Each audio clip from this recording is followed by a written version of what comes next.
ఏంటంటే ఇవాళ అతను అసలు బయటకు వస్తారు, ఎందుకంటే అది మిర్చి దగ్గర విపరీతంగా మంట ఉంటుంది మనకి, వస్తున్న చెమట్లు కారిపోతా ఉంటాయి, పైగా గుంటూరు వేడి.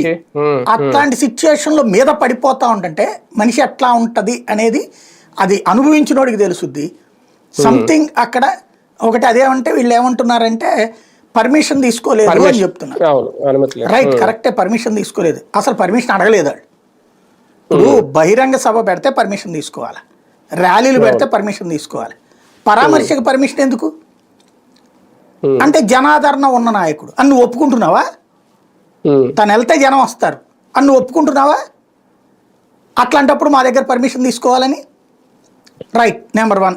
నెంబర్ 2 వచ్చేటప్పటికి ఓకే, వైఎస్ఆర్ కాంగ్రెస్ పార్టీ కార్యకర్తలే వచ్చారు, నీకు తెలుసు కదా వస్తున్నారన్నది, నువ్వు తర్వాత ఎట్లా కేసు పెట్టచ్చు కదా, పర్మిషన్ లేకుండా చేశాడు, అదేది ఎన్నికలకు సందర్భంలో చేశాడు, ఇట్లాంటి కేసులు సహజంగా పెడతారు కదా. ఇప్పుడు చంద్రబాబు గారి మీద కేసులు అట్లాంటివే కదా ఉండేది, పర్మిషన్ లేకుండా చేశారని అట్లాంటి కేసులు పెట్టుకోవచ్చు. కానీ ముందైతే సెక్యూరిటీ పెట్టాలి కదా. అనుమతి లేదంటే పవన్ కళ్యాణ్ వెళ్ళడం మానేశారా, చంద్రబాబు వెళ్ళడం మానేశారా? ఈ రూట్లో వెళ్ళొద్దంటే కావాలని ఆ రూట్లో పోయినదే కదా గొడవ పొంగనూరు దగ్గరది.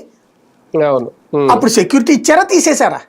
పర్మిషన్ లేదు కాబట్టి అని చెప్పేసి ఉంచారుగా, కంటిన్యూ చేశారు కదా. ఇవాళ జగన్ దగ్గరకు వచ్చేటప్పుడు కంప్లీట్ రివర్స్ నడుస్తోంది.